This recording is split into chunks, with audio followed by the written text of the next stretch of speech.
kad ir labvēlīgi laika apstākļi darbām, tad arī gaisotne ir tāda radošāka. Visi strādā ar pilnu atdevi un saprat, kad ir labi laika apstākļi un kad līdz ar to var arī uztaisīt ļoti labas skulptūras un visi gāja uz pilnu atdevi. Bet patiesībā šogad arī viena no labākajiem pasaules ledus tēlniekiem jau ir šeit. Tā kā šis ir pasaules līmeņa festivāls. Un, protams, mēs varam pamainīt vēl kādu uzaicināt, bet Jelgavā ir bijuši lielākoties visi labākie pasaules tēlnieki.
Simpātiju balva. Jury favorite prize.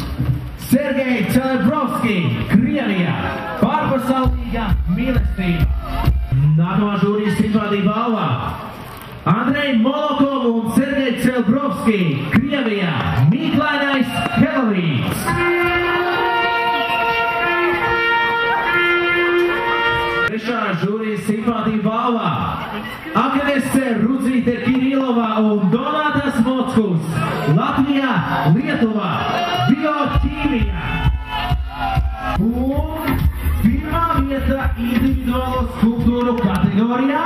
And first place goes to Kestutis Musteikis, Lietuvā. Vai tiešām visa pirmsākums ir abols?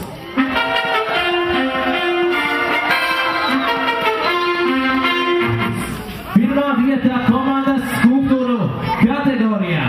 And now the awaited moment. First place in team sculpture category.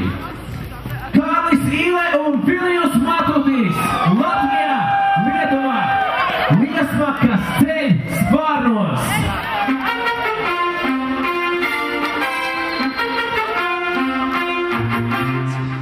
Mājās patiesībā strādājās visgrūtāk, jo ir vislielākā atbildība un ir visvairāk darbi. Jo parasti jau tomēr arī te man vēl piesaisti jelgavnieki ar papildus darbiem. Šogad es arī ledus bāru būvēju un arī sponsoru skulptūriņu. Tā kā, lai piedalītos konkursā, jau atlika ļoti maz laika un ļoti maz spēka. Bet mēs ar Viļusu abi gājām līdz galam un vakarā, kā sākām komandas skulptūru, tā šorīt līdz pat 11 arī strādājām cauri nakti. Un man pat radās no rīta tāda sajūta, ka mēs esam pilnīgi pašportretu uztaisījuši. Kad, strādāt šādā salā cauri nakti, un mēs jau nebijām vieni. Daudz festivāla dalībnieki strādāja visu nakti.